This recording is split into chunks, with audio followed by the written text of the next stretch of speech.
Govinda, Sri Venkatesha, Govinda.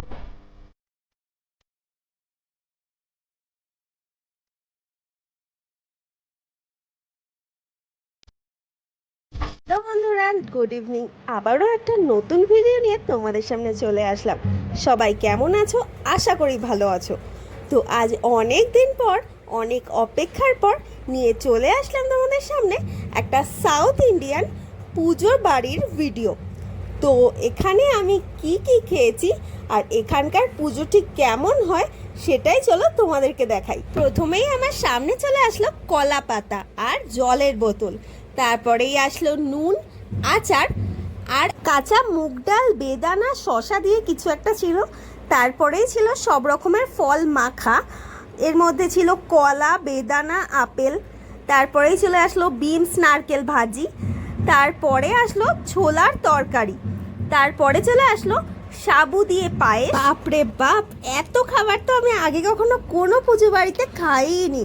এরপরেই চলে আসলো ব্যাট পাঁপড় ভাজা, এটা তো আমার সব থেকে বেশি ফেভারিট।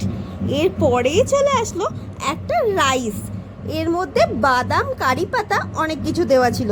তারপরেই চলে আসলো পুরানপোলি, আবার পুরানপোলির ওপর ঘিও দিল।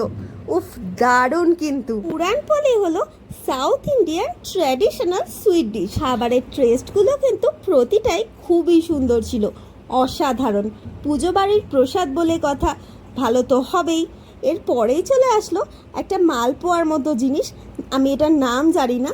তারপরে চলে আসলো কোকোনাট চাটনি, আর তারপরে চলে আসলো রাগি বল। পরে চলে আসলো রাগি বলের সাথে খাওয়ার জন্য একটা ঘন ঘন সাম্বার। আমি কিন্তু এত খাবার কোনোদিনও খাইনি, আর রাগি বলও প্রথমবার খাচ্ছি। তারপরে চলে আসলো আলুর পকোড়া, আর এগুলো শেষ হতে না হতে আবার চলে আসলো ভেজ পোলাও, তার সাথে রায়তা। আবার চলে আসলো হোয়াইট রাইস, আমি কিন্তু হোয়াইট রাইসটা নেইনি। আর হোয়াইট রাইসের সাথে চলে এসেছিল রসম, আর সবার শেষে আসলো